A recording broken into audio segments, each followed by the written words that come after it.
નમસ્કાર, આપ જોઈ રહ્યા છો હેડલાઇન ન્યૂઝ. હું છું શીતલ ગોહિલ. એક સાધારણ પરિવારમાંથી આવતો એક યુવાન જેને ખૂબ ફેમ મેળવ્યું અને ફેમ મેળવતાની સાથે એટલો બધો આગળ વધી ગયો કે તેની ચાહના કરનારા લોકોની સંખ્યા કરોડોમાં થઈ ગઈ. અને કહેવાય છે કે ઘમંડ હંમેશા માણસને જ્યારે સક્સેસ મળે ત્યારે આવી જ જતું હોય છે. આ અભિમાનના નશામાં ચૂરા ક્રિએટરે દર વખતે હદ પાર કરી જાય છે. જી હા, તમે સાચું સમજી રહ્યા છો. હું વાત કરી રહી છું બિગ બોસ ફેમ એટલે કે બિગ બોસ ઓટીટીના વિનર અને ફેમસ યુટ્યુબર એલ્વિશ યાદવની. એલ્વિશ યાદવનું નામ હંમેશા ચર્ચાઓમાં જ રહેતું હોય છે, કારણ કે એલ્વિશ યાદવ સાથે સંકળાયેલું છે મારપીટનું નામ. એલ્વિશ યાદવ હંમેશા ક્યાંક ને ક્યાંક પોતાના નામને ચર્ચામાં રાખે છે. જાણી જોઈને તેઓ પણ ઘણીવાર લાગે છે, કારણ કે બિગ બોસ ઓટીટી પછી તેઓને માથા ઉપર સફળતા ચડીને નાચતી હોય તેવું લાગે છે.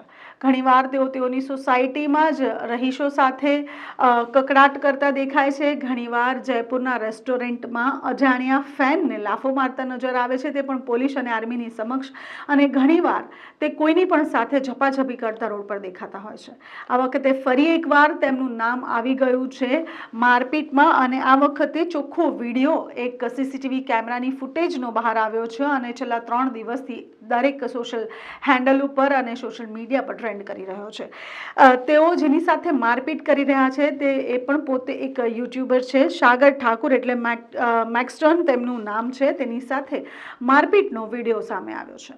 આ વિડીયો ટોટલ 5 મિનિટનો છે. આ 5 મિનિટમાં 8 થી 10 લોકોની સાથે એલ્વિશ યાદવ સાગર ઠાકુરની શોપમાં ધસી આવે છે અને કંઈ પણ બોલ્યા વગર ગંદી ગાળો સાથે સાગર ઠાકુરને ખૂબ માર મારે છે.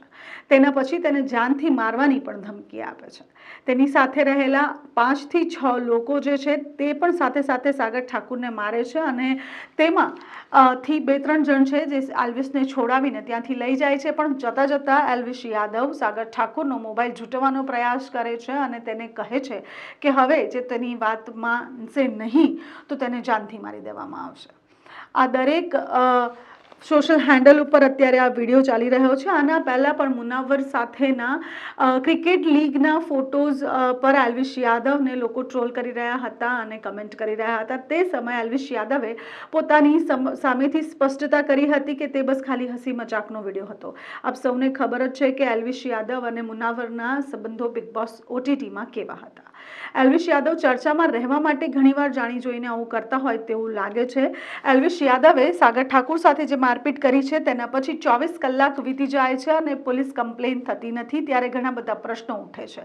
હાલ એવું છે કે 24 કલાકની ઉપર 48 કલાક જેટલો સમય હવે થઈ ચૂક્યો છે અને હવે જઈને છેક ગુરુગ્રામ પોલીસ દ્વારા એલ્વિશની અગેન્સ્ટમાં કમ્પ્લેન કરવામાં આવી છે. હવે સવાલ એ ઉઠી રહ્યા છે કે કેમ જાનલેવા ધમકી આપવા બદલ એલ્વિશને પોલીસે કઈ પૂછતાછ માટે ન બોલાવ્યો, ના તેને વિડીયો વાયરલ થયા પછી પણ પકડવામાં આવ્યો. સૌથી મોટો પ્રશ્ન એક આ છે. બીજો પ્રશ્ન એ છે કે શું નશામાં ચૂર એલ્વિશ યાદવ અભિમાની એટલો છે કે તેને હંમેશા કોઈ પણ કંઈ પણ બોલી જાય તો તે સીધો હાથ ઉઠાવીને વાત કરે છે. આના પહેલા પણ સાપોની તસ્કરીમાં એલ્વિશનું નામ હતું અને હજુ પણ એ તપાસ ચાલી રહી છે, પણ પોલીસ દ્વારા કંઈ પણ કાર્યવાહી એલ્વિશની અગેન્સ્ટમાં કરવામાં આવી નથી. આ બધા જ પ્રશ્નો અત્યારે જનતા પૂછી રહી છે કે એલ્વિશને આટલી છૂટ શા માટે આપવામાં આવે છે. એલ્વિશ જ્યારે ઓટીટી વિનર બન્યા હતા તે સમયે આખું હરિયાણા તેના સપોર્ટમાં હતું અને તેના પછી રાજસ્થાનના મુખ્યમંત્રી સ્ટેજ ઉપર લઈ જઈને એલ્વિશ સાથે હાથ ઉપર કરીને ફોટોઝ અને વિડીયોઝ પડાવે છે અને એલ્વિશના સપોર્ટમાં આવે છે.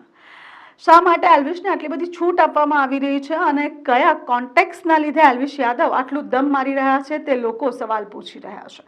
તેની સાથે જ સાગર ઠાકુર જણાવે છે કે એલ્વિશ યાદવ તેને અવારનવાર આ રીતે જ ધમકાવતો હોય છે અને અવારનવાર આ રીતે જ તેની સાથે વર્તણૂક કરતો હોય છે. તેની પાસે એલ્વિશ યાદવની અગેન્સ્ટમાં કમસે કમ 15 થી 20 એવા રેકોર્ડિંગ છે જ્યાં એલ્વિશ યાદવે તેને જાનથી મારવાની ધમકી આપી હોય.